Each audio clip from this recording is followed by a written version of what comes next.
میں اپنی کہانی کا آغاز کرتا ہوں۔ میں اپنے ماں باپ کا اکلوتا بیٹا تھا۔ میرے فادر کی ڈیتھ 1 سال میرا پیدا ہونے کے بعد ہو گئی تھی، اور میری امی نے ہی مجھے پالا تھا۔ تو ان کی ظاہر ہے یہ بڑی خواہش تھی اور ضرورت بھی تھی میری کہ میں کسی طرح سے پڑھ جاؤں، اس لیے کہ ہماری تو کوئی پرسنل پراپرٹی تھی نہیں۔ تو یہ ایک طرح سے زندگی موت کا مسئلہ تھا ان کو مجھے پڑھانا اور اکیلے میری تعلیم اور تربیت کا حساب کتاب کرنا۔ تو مجھے یاد ہے کہ کچھ عرصے تک تو میں اسکول نہیں گیا، اس لیے چونکہ میں بہت لاڈلا تھا، اور ہمارے نانا جو انگلش کے پروفیسر تھے، اور ان کے بارے میں یہ کہا جاتا تھا کہ وہ انگلش پڑھانے میں ان کا کوئی ثانی نہیں ہے اس زمانے میں، اور بہت لوگ ان کی انگلش پڑھانے کی تعریف کیا کرتے تھے۔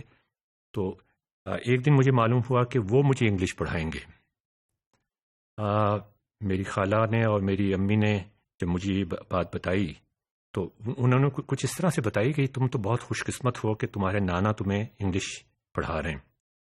اچھا، مجھے ابھی تک یاد ہے وہ کتاب ریڈینٹ ریڈنگ جو ہم نے پڑھنی شروع کی تھی۔ ایک تو مجھے یہ اچھی طرح یاد ہے، کچھ چیزیں انسان کو یاد رہ جاتی ہیں، اور ناظرین یہ بھی آپ یاد رکھیے گا کہ کچھ چیزیں یاد کیوں رہ جاتی ہیں اور کچھ چیزیں بھول کیوں جاتی ہیں، یہ بھی ہم ڈسکس کریں گے۔ Memorisation is part of learning but a small part of learning, لیکن یہ بھی ضروری ہوتا ہے۔ تو یہ مجھے اچھی طرح یاد ہے کہ ایک تو ہمارے نانا ہمیں ریڈینٹ ریڈنگ پڑھایا کرتے تھے انگلش میں، اور ایک ہمارے قاری صاحب آیا کرتے تھے۔ ہماری امی کی یہ بڑی خواہش تھی کہ میں قرت کے ساتھ پڑھ سکوں عربی۔ ان دونوں کا ایکسپیرینس میرے لیے پڑھنے کا بہت ہی پینفل تھا، اس حد تک پینفل تھا کہ میں نے ہمارا ایک کمرہ تھا، لیونگ روم تھا، اس کے بعد ایک برآمدہ تھا، اس کے بعد ایک باغ تھا چھوٹا سا۔ تو ہمارے نانا جو تھے وہ وہاں برآمدے میں بیٹھے رہا کرتے تھے۔ تو میں نے اس برآمدے میں جانا چھوڑ دیا تھا کہ وہ مجھے کہیں گے کہ تم کتاب لے کر آؤ اپنی اور مجھ سے پڑھنا شروع کرو، اور اگر میں باغ میں جانا چاہتا تھا تو میں اپنی امی کی ٹانگوں میں لپٹ کے جایا کرتا تھا تاکہ وہ مجھے دیکھ نہ لیں۔ اچھا، اس کی کیا وجہ تھی؟ میرے لیے وہ اتنا پینفل کیوں تھا؟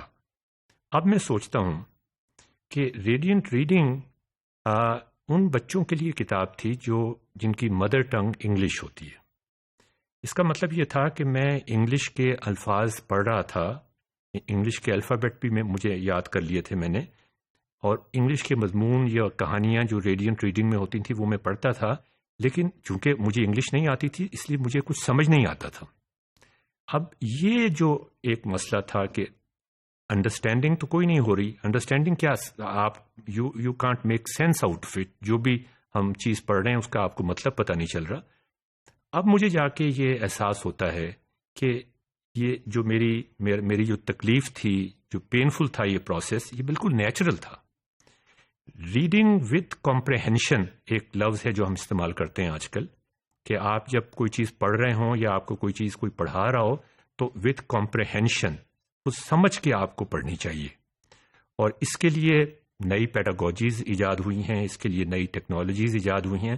اس کا مطلب یہ ہے کہ جب آپ کوئی سینٹنس پڑھتے ہیں، کوئی لفظ پڑھتے ہیں انگلش کا، اردو کا، تو آپ اس کو اپنے ساتھ کیسے ریلیٹ کرتے ہیں، آپ اپنے ایکسپیرینسز کے ساتھ کیسے ریلیٹ کرتے ہیں، how can you make sense out of it. اگر یہ سارا کچھ نہیں ہو رہا تو یہ بہت ہی پینفل ہوگا بچے کے لیے، جو کہ میرے لیے اس زمانے میں ہوا کرتا تھا۔ اور یہ اسی وجہ سے مجھے یاد ہے یہ بات کہ چونکہ یہ میرے لیے بہت پینفل تھا۔ اس کے بعد جب میں نے پیڈاگوجی کے بارے میں آج کل کے زمانے کی بات کر رہا ہوں تو پھر مجھے اندازہ ہوا کہ یہ ہمارا جو دماغ ہے وہ اس طرح سے وائرڈ ہے کہ وہ خاص طریقوں سے لرن کرنے کی کیپیسٹی رکھتا ہے، اور وہ لرن بائی ایسوسیشن کرنے کی، by association with some experience جو آپ پہلے سے کر چکے ہیں، اس کے ساتھ وہ اس کو ریلیٹ کرنے کی کوشش کرتا ہے۔